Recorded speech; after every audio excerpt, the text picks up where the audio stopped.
본문은 이혼에 대한 말씀을 하고 있습니다. 이혼의 주제를 다루는 것은 늘 부담스럽습니다. 왜냐하면 교회 안에도 이혼한 가정들이 있기 때문에, 또 그들이 좋아서 이혼한 것이 아니라 아픔으로 그 과정을 겪은 분들이기 때문에 이혼이라는 주제를 교회에서 너무 쉽게 말하는 것은 무례가 될 수 있죠. 위험한 일이 될 수 있습니다. 그런데 그렇다고 성경이 가르치는 가르침을 말하지 않을 수도 없는 일이죠. 그래서 오늘 본문은 우리에게 이 이혼의 말씀을 하고 계시니 우리가 겸손한 마음으로 이 이혼에 대한 성경적 가르침을 함께 나누는 시간을 갖고자 합니다. 주님께서 갈릴리 지역을 지나서 이제 남쪽 유대 지경과 요단강 건너편으로 가실 때에 사람들이 거기로 몰려들었습니다. 성경에 보면 요단강 건너편이라고 부를 때 우리 머릿속에 제일 먼저 떠오르는 한 인물이 있습니다. 누구냐면 세례 요한이죠. 왜냐하면 세례 요한은 늘 요단강 건너편에서 세례를 주었던 것을 기억하기 때문입니다. 요한복음 10장 40절 말씀 한번 읽어봅시다. 다시 요단강 저편 요한이 처음으로 세례 베풀던 곳에 가사 거기 거하시니.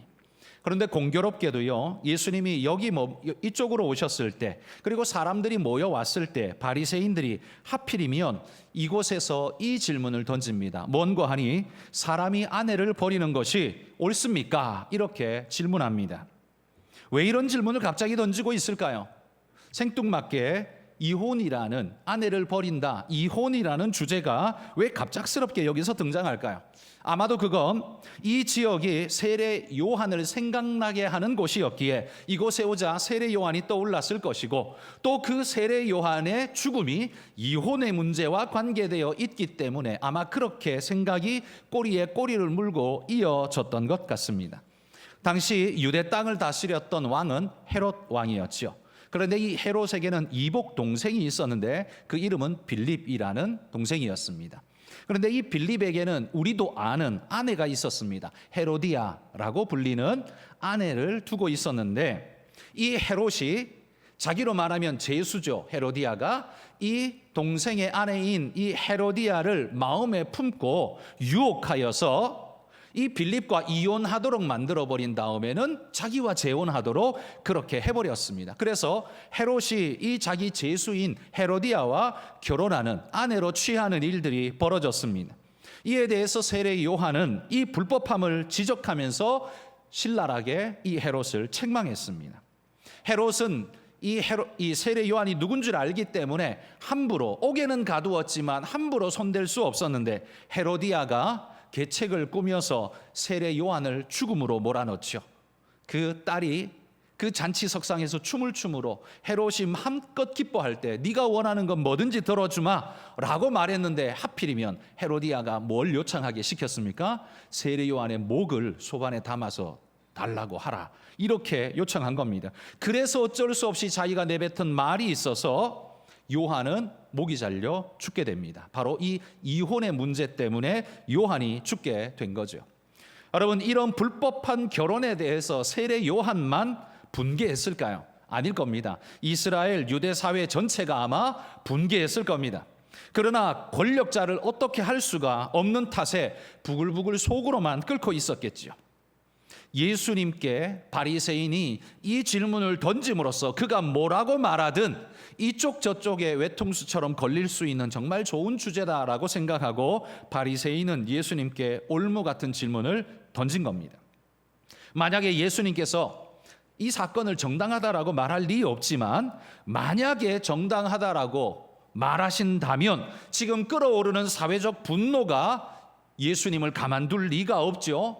폭발하여 예수님은 거기에 불타버리게 될 것입니다. 반대로 예수님이 그건 불법한 일이야 라고 엄하게 말씀하신다면, 세례 요한도 그렇게 말하다 죽었으니 지도자가 그렇게 선동한다고 이 헤롯이 예수 역시 죽음으로 내몰 수 있을 것이다 라는 기대를 바리새인이 아마 했을 것 같습니다. 마치 이 질문은 가이사에게 세를 바치는 것이 옳습니까? 아닙니까? 라고 질문하던 것과 같은 궤를 하고 있는 그런 올무의 질문이었다는 거죠.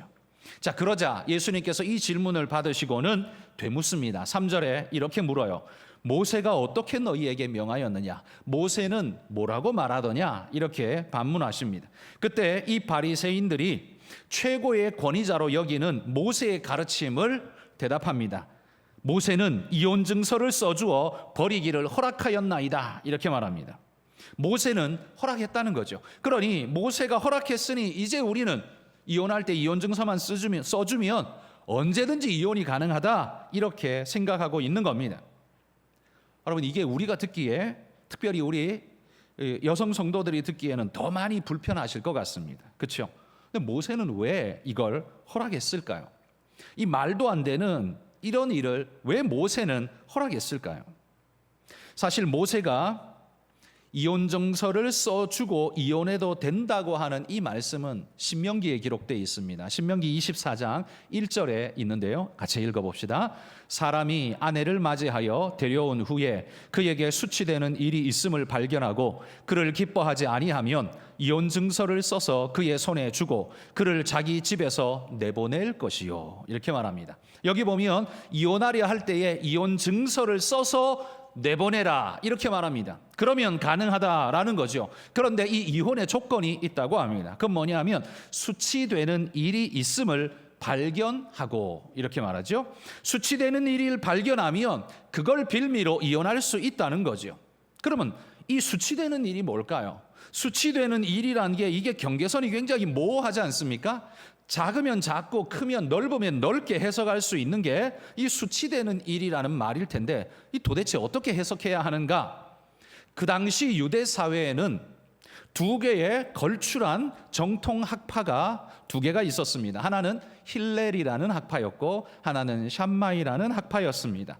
이 힐렐이라는 학파는 좀 더 자유롭게 넓게 폭넓게 해석하는 그런 중심자들이었고 이 샴마이 학파는 좁게 보수적으로 아주 작게 좁은 의미로 해석하는 그런 이들이었습니다. 그러니 이 샴마이 학파는 수치되는 일이라는 걸 좁게 해석했습니다. 뭐냐 하면 그 부인이 혹시 간음하는 일이 발견되면 그게 수치되는 일이라고 본 거죠. 이 여인이 간음하는 일을 발견한다면 이건 남편에게 심각한 수치되는 일이니 이혼해라라고 명령한다는 거죠. 그러니까 그 일 외에는 이혼 안 된다라고 말하는 게 샴마이 학파였습니다. 그런데 힐렐 학파는 좀 더 넓게 그 기준을 넓게 잡고 봤습니다. 그러니 수치되는 일이라는 게 굉장히 다양한 겁니다. 예를 들면 아내가 밥을 태워도 이거 남편이 수치스럽게 여기면 수치가 되고요. 손님이 찾아왔는데 집안에 청소가 형편없어서 남편이 이걸 수치스럽게 여겼다면 이게 이혼이 가능한 겁니다. 수치되는 일을 어떻게 정의하느냐에 따라 전혀 다르게 해석이 가능하게 되는 거죠. 여러분, 모세는 그러면 이 모세의 율법에는 왜 이런 말씀을 굳이 하셨고 의도가 도대체 뭘까요? 왜 굳이 이런 이야기를 하고 있는 걸까요? 모세가 이혼 증서라는 정당성을 남자들의 손에 턱 안겨줘서 네 맘대로 해도 돼 라고 지금 말하고 있는 것일까요? 바로 이 부분에 대해서 이동원 목사님이 설교하신 말씀하신 부분이 있는데 제가 그 부분을 그냥 그대로 여러분에게 한번 읽어드리겠습니다. 모세의 법 이전의 유대 사람들은 아무런 증서 없이 그냥 이혼을 했습니다. 그런데 이혼을 한 다음에 또다시 그 여인을 데려와서 사는 일이 비일비재했습니다. 그러나 모세의 법이 반포되고 발효된 후에는 그러한 관습이 사라졌습니다. 왜냐하면 이혼 증서를 일단 주게 되면 다시는 이혼했던 상대방과 결합할 수 없도록 되어 있었기 때문입니다. 한번 이혼해버리면 그 여자와의 관계가 다시는 회복될 수 없다고 생각하자 사람들은 이혼을 심각하게 생각하기 시작했습니다. 그래서 이혼 증서를 주는 습관을 제도화하여 이혼을 심각하게 고려하도록 한 것입니다. 무슨 말인지 이해되시죠? 여러분, 이혼 증서가 남자들의 손에 줘서 마음대로 해도 된다는 면죄부를 준 것처럼 굉장히 불편하게 생각이 되시겠지만 사실 이혼 증서가 없어도 그 시대는 남자들이 이혼하는데 전혀 문제가 없었습니다. 그냥 너 나가라고 말하면 끝나버리는 그런 시대가 그 시대였습니다. 굳이 이혼 증서라는 게 필요 없었다는 거죠. 그런데 이게 너무 남발되어지니까 함부로 가니까 모세가 이혼 증서를 써서 그로 하여금 나가도록, 그 대신 다시는 그 여인을 아내로 맞아들일 수 없도록 자신이 결혼했다가 이혼 증서를 써서 내보낸 사람을 내가 실수했다, 다시 만나자, 이건 불가능하다는 거죠. 신명기 24장에 보면 그렇게 쓰여 있습니다. 그러니까 다시 회복할 수 없다면 이거 함부로 쉽게 내뱉을 수 있는 말이 아니구나라는 걸 생각하고서 그때부터 조금 더 조심하게 됐다는 거죠. 그러니까 이 이혼 증서라는 것이 남자들의 함부로 하는 그 모든 행태에 제동을 거는 제재장치 역할을 했다는 거죠. 우리가 그냥 받기에는 뭐야 이거, 남자들에게 면죄부를 준 거야? 라고 생각할 수 있는 굉장히 불쾌한 말처럼 들릴 수 있지만, 그 시대는 그거 없어도 얼마든지 내보낼 수 있는, 이혼할 수 있는 시대였기 때문에 오히려 이 이혼 증서라는 게 오히려 더 남자를 불편하게 하는 요소가 될 수 있었습니다. 또 한 가지, 이 이혼 증서를 써서 주면 이 여인은 이혼을 당한 것이기는 하지만 다른 남자에게 시집을 가도 된다는 허가증과도 같은 기능을 하는 겁니다. 예를 들어서 이렇게 한번 생각해 보십시오. 이 이혼 증서가 없을 때 남편들이 쉽게 내보냈다가 쉽게 합했다라고 앞에서 이동훈 목사님이 그렇게 이야기했다고 했는데, 예를 들어 한번 생각해 보십시오. 너 나가라고 해서 쫓아버렸습니다. 남자는 마음속에 이혼을 생각하고 말은 그런 식으로 하고 내보내버렸습니다. 근데 이 여인은 이혼이라는 단어를 듣지 않았기 때문에 잠시간 내가 떠나 있는 것인지 아니면 이혼을 당한 건지 애매한 상태가 될 수 있겠죠. 그리고 시간이 자꾸 흘러가면서 내가 이혼당한 거구나 라는 생각을 하게 되고, 그 다음에는 내가 살 길이 막막하기 때문에 재혼해야 되겠다라고 생각하고 어떤 남자와 결혼하려고 한다면 이 전 남편이 찾아와서 이 여자가 정신이 있나 없나, 남편이 여기 버젓이 살아있는데 뭔 짓이야 라고 말한다면 이 여자로서는 어떻게 해요? 할 말이 없어지는 겁니다. 그럼 모든 것이 다 어그러지고 이 여인은 어디에도 오도 가도 못하는 상태가 되어져 버리는 거죠. 이게 왜 또 중요하냐면요, 지금이야 이 모든 인권들이 다 남자든 여자든 아이든 어른이든 상관없이 존중받지만, 이 과거에 지금 적어도 2000년 전에, 그리고 모세라면 지금부터 3500년 전인데 3500년 전에 여인들에게는 아무런 권한이 없었습니다. 유산 상속권도 여자들에게는 없었습니다. 다 남자에게로 가지 여자에게 오지 않았습니다. 그러면 이혼을 당해버린 여자에게는 살아갈 방법이 깜깜한 것이죠. 왜? 아무것도 가지고 나온 것 없이 쫓겨나올 때 뭘 손에 쥐어서 보내주는 게 아니라 그냥 썩둑 잘라버릴 수 있으니까 아무것도 없이 나오면 앞으로 생계가 막막할 수밖에 없겠죠. 그런 그들에게는 유일한 삶의 방법은 재혼밖에 없습니다. 그런데 이런 식으로 이혼 증서조차도 없다면, 내가 이혼했다는 걸 보증해서 내가 재혼해도 된다는 그런 증서 자체도 없다면 이 여인은 이도저도 못하는 상태로 영원히 고통받고 죽임당하게 되는 그런 어려움의 상태에 떨어질 수 있죠. 그런 의미에서 보자면 이 이혼 증서는 여인들에게 오히려 안전장치처럼 작동할 수 있는 기능이, 선한 기능이 있었다라는 걸 알 수 있습니다. 남자가 나중에 와서 뭐라고 해도 이혼 증서를 딱 보여주면서 무슨 소리야, 나는 네가 써준 이혼 증서가 여기 있어 라고 말하면 아무 말도 못하고 그는 돌아가야 되고, 여자는 재혼할 수 있는 권한이 주어지게 되는 거지요. 그러나 여러분, 이 이혼 증서라는 말이 우리가 그냥 우리의 관념으로 읽기에는 굉장히 불편한 이야기처럼 들을 수 있지만, 사실 하나님은 너무 함부로 하는 그 시대의 남자들을 제재로 걸며 여인들에게 살아갈 방법을 줄 수 있는 방편으로서 이혼 증서라는 이런 제도를 만들므로써 제재 장치를 하나님이 걸어두셨다라고 생각한다면, 훨씬 더 하나님이 그 시대에 이런 것 그 어느 나라에도 없는 이런 시대에 정말 선진적 조치를 하나님께서 율법에 새기셨구나라고 생각한다면 이 또한 참 은혜가 되는 말이 아닐 수 없을 것 같습니다. 물론 처음부터 이혼을 운운하지 않고 행복하게 살아야죠. 당연한 일입니다. 그런데 이런 일들이 너무 쉽게 이루어지다 보니까 율법에서는 그거를 금하면서 제재하면서 조치를 취하고 있다는 거죠. 여러분, 바리새인들은 지금 어떤 마음으로 예수님께 이혼을 이야기합니까? 모세가 보증했어, 우리는 한다면 할 수 있어, 이런 느낌이었어요. 그러나 예수님이 모세는 뭐라고 하더냐라고 하는 질문은 뭐예요? 모세는 그런 말 한 거 아니야. 너희 마음이 완악하기 때문에 너희가 지금 그렇게 생각하는데 아니야 라고 지금 말씀하고 있다는 거죠. 그러니까 여러분, 그 시대에는 모세의 율법을 통해서 하나님이 제재장치를 거셨다면 오늘 지금 우리는 어떻습니까? 지금 우리도 여전히 이혼하는 것이 어렵지 않습니다. 그냥 둘이서 합의 도장 땅 찍으면 그냥 끝나는 거죠. 너무 쉽게 이루어질 수 있습니다. 왜? 이혼이라는 건 그냥 개인사이기 때문에 그렇죠. 그러나 여러분, 여기에서 우리도 주의해야 합니다. 결혼과 이혼이 그냥 개인의 권리라고 해서 아무렇게나 막 해도 된다라고 너무 쉽게 생각하지는 말아야 한다라는 말이죠.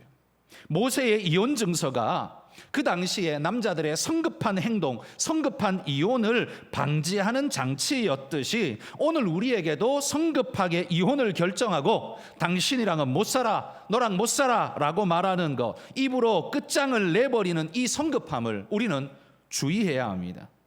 과거보다 지금 우리의 이혼율이 많이 높아진 이유가 더 어렵기 때문일까요? 사는 게 더 어렵기 때문일까요? 훨씬 더 우리가 어렵기 때문일까요? 그건 아니라고 생각합니다. 사는 건 과거가 더 어려웠겠죠. 그러나 지금은 우리가 더 성급하게 결정 내리는 이런 성향들이 우리에게 더 많이 나타나는 건 사회적인 여러 조건들 때문이기도 하겠지만 어쨌든 그리스도인인 우리는 이 이혼이라는 문제 앞에서 너무 세상적 관념으로 세상이 말하는 듯이 너무나 쉽게 그렇게 생각하는 그런 관념으로 살아가신다면 여러분, 이건 그리스도인으로서 아주 부끄러운 일이라는 걸 유념하셔야 합니다. 그렇게 쉽게 생각해서는 안 된다는 겁니다. 게다가 모세보다 더 비교할 수 없이 높으신 하나님께서 이혼에 대해서 어떻게 말씀하십니까? 오늘 말씀 10장 5절에서 9절 말씀 성경책 보시고요, 한번 같이 읽어봅시다. 5절에서 9절입니다. 예수께서 그들에게 이르시되 너희 마음이 완악함으로 말미암아 이 명령을 기록하였거니와 창조 때로부터 이러므로 사람이 그 부모를 떠나서 그 둘이 한 몸이 될지라. 이러한즉 이제 둘이 아니요 한 몸이니 그러므로 하나님이 짝지어 주신 것을 사람이 나누지 못할지니라 하시더라. 여러분, 기본적으로요, 하나님의 뜻은 나누지 못할지니라, 이게 하나님의 뜻입니다. 이게 하나님의 대원칙이에요.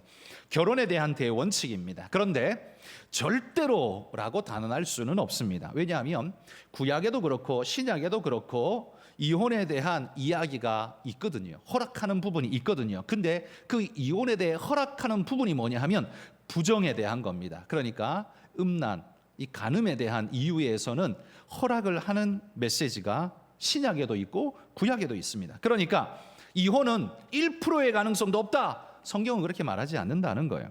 그러므로 우리가 하나님의 뜻에 순종하고 살아가려는 그리스도인이라면 여러분, 내 감정을 먼저 자제하고 하나님이 내게 뭐라고 말씀하시냐를 들으려고 하는 그런 자세가 일단 우리에게 먼저 필요합니다. 자기 기분에 너무나 충실한 그런 세상 사람들처럼 우리 결정 방식이 그들과 동일하다면 여러분, 우리가 그리스도인인 흔적은 도대체 어디서 찾을 수 있을까요? 감정에 휘둘리기보다는 하나님의 뜻을 물어가겠습니다. 그런 마음으로 여러분, 깊은 기도의 시간을 먼저 가져보시기를 바랍니다. 그러면 우리에게 당면한 위험의 순간을 더 많이 이겨낼 수 있는 힘이 우리에게 일어나게 될 줄 믿습니다. 오늘 이 이혼에 대한 이야기를 하고 있습니다만 저는 여러분에게 이 이혼에 대한 가르침은 결혼에 대한 가르침과 동전의 양면처럼 붙어 있는 것이기 때문에 결혼에 대한 세 가지 권면으로 오늘 말씀을 여러분에게 정리해 드리려고 합니다. 결혼에 대해서 주례는 아니지만 주례사 비슷하게 결혼에 대한 세 가지 권면의 말씀을 드립니다. 첫 번째는요, 결혼을 운명론으로 받지 말고 사랑이자 사명으로 받으십시오. 성경은요, 결혼은 어쩔 수 없는 운명이야 이렇게 말하지 않는다는 말이에요. 신앙은 운명론이 아닙니다.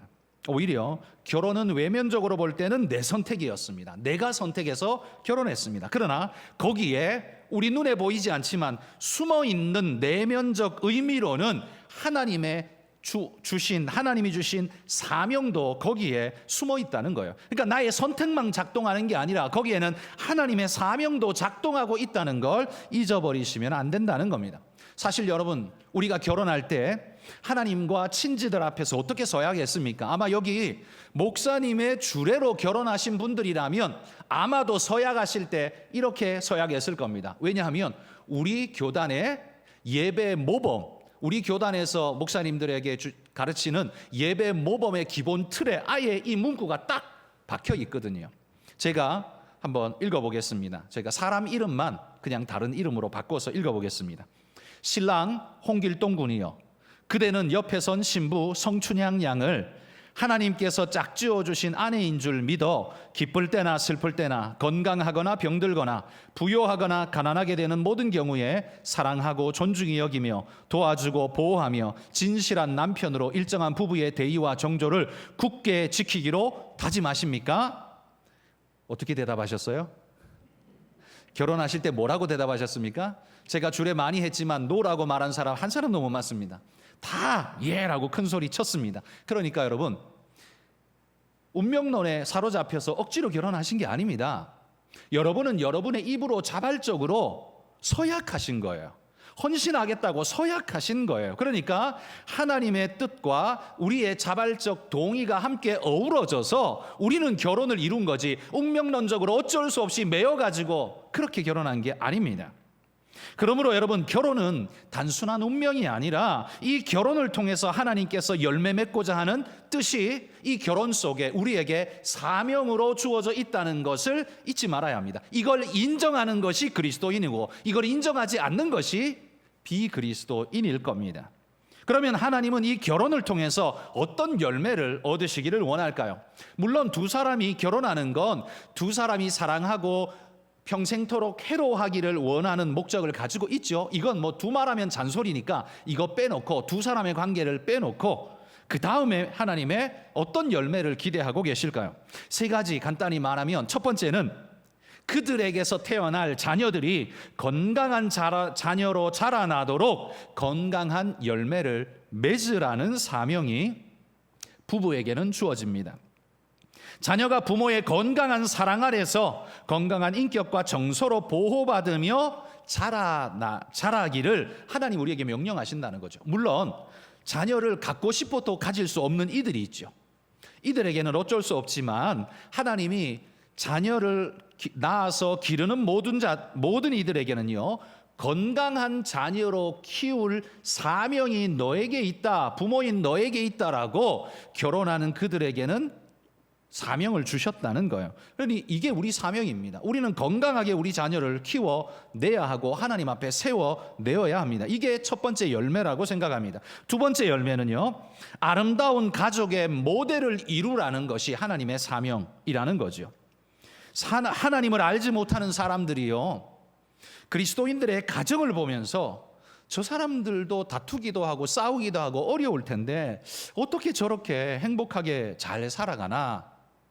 여러분, 그거 보면서 저 사람들은 예수님 믿고 신앙생활 잘하는 사람이라 저렇구나 라고 생각할 수 있도록 우리 가정이 세상에서 하나님의 생활 조교 같은 모습으로 나타낼 때 많은 사람들이 우리를 보면서 하나님을 생각하게 하는 그런 모델로서 하나님이 우리를 부르신다는 거죠. 그러니 여러분, 우리의 가정은 하늘나라 사명을 가지고 있는 모델의 사명을 가지고 우리가 시작되어졌다라는 거죠.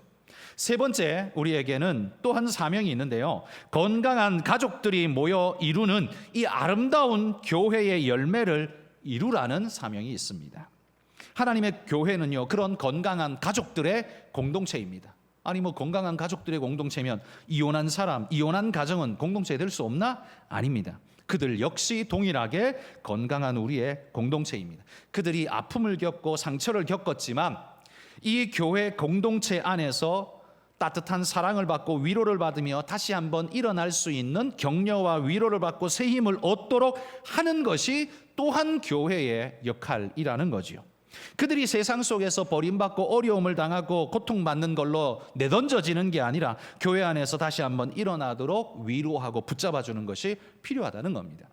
하나님께서 두 사람 끊을 수 없다라고 말했다고 여러분, 과거에 우리 교회들에서 이혼한 가정을 얼마나 다른 눈으로 봐왔습니까? 그것 때문에 얼마나 사람들이 상처받고 힘들어했습니까? 여러분, 그건 옳은 일이 아닙니다. 그들 역시 지금 상처 가운데, 눈물 가운데 교회 나온 겁니다. 교회는 그들을 보듬어 안고 위로하면서 보듬어 줘야 합니다. 일어날 수 있도록 다시 한번 힘을 줘야 합니다. 그래서 이제는 교회 안에 요즘 워낙 이 이혼 돌싱족이라고 하죠. 돌아온 싱글족들 많기 때문에요. 그런 이들이 교회 안에서 함께 모임을 하면서 서로 격려하고 말씀으로 격려하고 위로하면서 다시 일어날 수 있는 힘을 얻도록 그런 그룹을 만들어주고 격려하고 위로하는 사역이 저는 꼭 필요하다고 생각하고요. 또 하나, 요즘은 청년들이 결혼을 잘 안 합니다. 그래서 이제 나이 40이 넘어가도 싱글로 있는 청년들이 되게 많습니다. 그래서 저는 예전부터 청년 산부를 만들어야 한다고 절실히 생각은 하는데, 문제는 교육자 수급을 그렇게 할 수가 없습니다. 그래서 교회에서도 어차피 인건비가 큰 몫을 차지하기 때문에요, 사역자를 함부로 이렇게 쉽게 그냥 툭툭툭툭 만들어낼 수는 없습니다. 그러다 보니까 제가 바라는 건 청년부가 20살부터 40살까지예요. 이게 말이 통하겠습니까? 20살부터 40살까지인데. 그러니까 이걸 좀 끊어줘야 되거든요. 그래서 이게 이제 한 35 정도 넘어가면 본인들도 이제 청년부에 계속하는 게 조금 약간 민망한 느낌을 받을 수도 있습니다. 그러나 민망한 마음 없이 청년 산부를 만들어서 그들이 함께 모여서 뭐 언제 결혼을 하든 혹 결혼을 못 하든 간에 함께 모여서 하나님 말씀을 나누고 격려하고 위로하고 보듬어 줄 수 있는 그런 공동체를 또 만드는 것, 저는 이것이 굉장히 필요하고 중요한 일, 특별히 지금 같은 세상에는, 요즘 세상에는 정말 필요한 일이라고 생각됩니다. 그런데 공간도 없고 담당자도 세우기 어렵고 자기들끼리 해야 되는데, 지금은 이게 좀 애매해서 지금 우리로는 못하고 있는데 조만간 할 수 있기를 바랍니다. 또 우리가 새로 건축하고 들어가면 그런 공동체를 꼭 만들어서 지금 시대에 맞는 어떤 조치가 필요하다고 생각합니다. 어쨌든 여러분, 하나님이 우리를 결혼이라는 은혜 아래로 우리를 허락하실 때, 거기에는 단순히 나 너 좋아, 너 나 좋아, 이거 가지고서 결혼이 완성되는 게 아니라 거기에는 하나님의 사명이 있다는 걸 기억하고 그 사명을 지켜나가려고 애쓰는 그런 믿음의 일꾼들이 되시기를 바랍니다. 그래서 결혼은 운명론이 아니라 사랑이자 사명이다라고 제가 그렇게 말씀드리는 겁니다. 결혼의 두 번째 권면은 이겁니다. 나에게 맞추기보다 그에게 맞추라라는 겁니다. 여러분, 몇 주 전에 우리가 마가복음 말씀에 누가 크냐를 가지고서 다툼을 했던 제자들의 이야기를 우리가 말씀을 나눴었죠. 그때 제자들이 왜 누가 크냐라는 다툼을 했을까요? 뭐 같은 제자면서 왜 그 다툼을 할까요? 네가 나 섬겨야 돼. 그 정당성을 얻어내기 위해서 그 다툼을 하고 있는 거죠. 그래서 완장을 차고 싶은 거죠. 그러나 예수님께서 그들을 불러놓고 뭐라고 말씀하셨습니까? 예수님이 두 가지 말씀을 하셨습니다. 하나는 누구든지 첫째가 되고자 하면 뭇 사람의 끝이 되며 뭇 사람을 섬기는 자가 되어야 하리라 라고 말했습니다. 그래서 다른 복음서에서는 다른 사람을 섬기는 자가 오히려 하나님의 나라에서는 큰 자다라고 말씀해 주셨습니다. 그러니까 먼저 섬기라 라는 걸 주님이 말씀하셨죠. 그리고는 주님이 어린아이 하나를 데리고서 또 다른 가르침을 주셨는데, 그게 뭐냐면 누구든지 내 이름으로 이런 어린아이 하나를 영접하면 나를 영접하는 것이고, 그리고 뿐만 아니라 나를 보내신 하나님을 영접하는 것이야 라고 말씀해 주셨습니다. 그래서 이런 어린아이라도 잘 섬기고 영접할 것을 요청하고 있는 거죠. 그 시대의 어린아이는 아무것도 아닌 거였죠. 취급 과로밖에 있었던 존재들이었습니다. 그러나 예수님은 그들을 돌보고 품으라고 사랑하라고, 그들을 섬기는 게 나 섬기는 거라고, 하나님 섬기는 거라고 말씀하셨습니다. 그러니 여러분, 누구든지 첫째가 되고자 하는 자는 무사람의 끝이 될 거다라는 말씀, 그리고 이 어린아이 하나를 섬기는 것은 곧 하나님을 섬기는 거다라는 이 두 말씀을 우리 가정사역에 접목시켜 보십시오. 가정으로 가지고 와 보면 우리 가정 안에서도 다툼이 있습니다. 무슨 다툼이 있어요? 남편과 아내가 누가 크냐 다툼을 합니다. 우선권과 그걸 가지고 다툼을 하지요. 그러나 그걸 가지고 주님 앞에 이야기하면 주님은 뭐라고 말씀을 하실까요?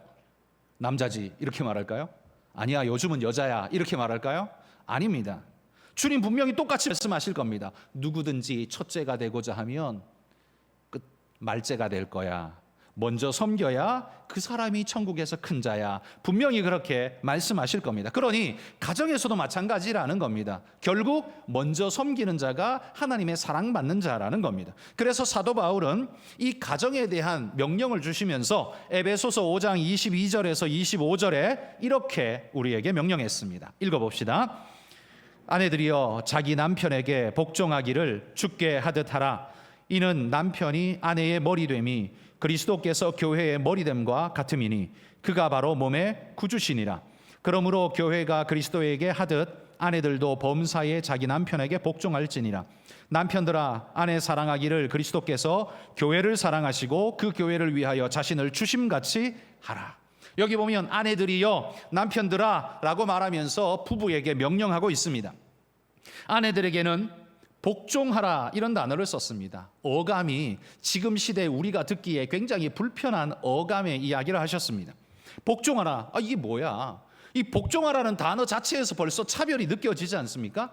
남자의 우선권이 느껴지는 단어를 왜 주님이 썼을까? 기분 나쁘다 이런 생각이 드시죠. 아내들에게는 이런 말씀을 했고요. 남편들에게는 뭐라고 했습니까? 그리스도께서 교회를 사랑하시고 교회를 위하여 자신을 주심같이 하라. 주님 뭘 줬는데 교회를 위해서요? 피와 살을 다 주신 분 아닙니까? 그러니까 한마디로 말해서 예수님은 우리를 위해 죽으신 분이죠. 그러니 남편들에겐 죽으라 요청한 겁니다. 아내들에게는 복종하라 요청한 겁니다. 어느 게 더 센 겁니까? 뭐가 더 센 것이든 상관없이요. 이 두 말은 아내들에게 최고치를 요구하는 거고요.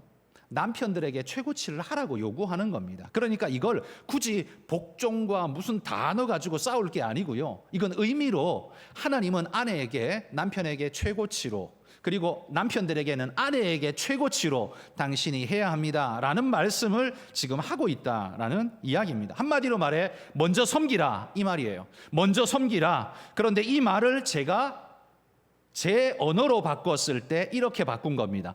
나에게 맞추기보다 그에게 맞추라 라는 말이요. 그에게 맞춰주라. 그래서 그에게 먼저 맞춰주려고 더 노력할 때 그 가정은 복되고 아름답고 행복한 가정이 될 수 있습니다.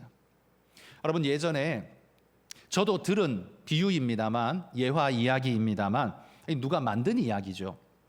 어떤 사람이 천사의 손에 이끌려 천국과 지옥을 방문하게 되는데 먼저 지옥을 가게 되었습니다. 지옥을 딱 가보니까 자기가 생각했던 지옥하고 좀 다르게 이게 먹을 것도 풍성하게 이게 테이블 위에 올라앉아 있고 한 모습을 보면서 지옥은 원래 불구덩이 죽음 이런 거 아니었나? 이게 뭐지? 싶은데 사람들을 보니까 사람들은 전부 완전 빼짝 말라가지고 거의 죽기 직전의 상태인 것처럼 사람인지 이게 괴물인지 알 수 없는 상태로 있어요. 그런데 손에 전부 다 길다란 숟가락을 한 개씩 들고 있다는 거죠. 숟가락이 하도 길어가지고 이게 떠서 입으로 넣을 수가 없는 거죠. 들어보셨죠? 제가 새로운 이야기 하는 거 아닙니다. 옛날 이야기 하는 거예요. 긴 숟가락을 가지고 밥을 떠먹어 자기 입에 넣어야 되니까 배고 너무 고프니까 막 떠서 허겁지겁 집어넣는데 이게 너무 길어가지고 아무리 해도 이게 입에 닿는 게 아니라 넘어가서 저쪽에 다 떨어지고 있으니까 노력은 엄청 하는데 아무도 먹을 수 없는 상태. 그게 지옥이라는 거죠. 아무리 풍성해도 자기 욕심에 찌들어서 자기 중심적으로 달리고 있는 그들은 아무런 열매도 맺을 수 없는 죽어가는 존재들, 그게 지옥이라는 이야기예요. 그래서 이 천사가 이 사람을 다시 천국으로 데리고 올라가 보니까 놀랍게도 천국도 아까 봤던 지옥처럼 똑같이 테이블에 많은 음식들이 올라앉아 있는 겁니다. 뭐지 이게 똑같네 싶은데 이 사람들을 보니까 이 사람들은 건강한 모습으로 통통 살쪄서 예쁜 모습으로 있는 거예요. 다 얼굴이 환한, 왠가 보니까 이 사람들도 여전히 숟가락이 있는데 긴 숟가락을 가지고서 자기가 자기 입에 넣는 게 아니라 남의 입에 떠주는 겁니다. 서로가 서로를 섬기면서 떠줬더니만 아무리 길어도 먹을 수 있는, 그래서 서로가 건강하게 굶어 죽는 게 아니라 통통하게 살찔 수 있는 그런 상태가 된 거죠. 그게 천국이라는 겁니다. 여러분, 이건 누군가가 만든 천국을 그냥 비유적으로 설명하고 싶어서 이런 이야기를 만들었겠죠.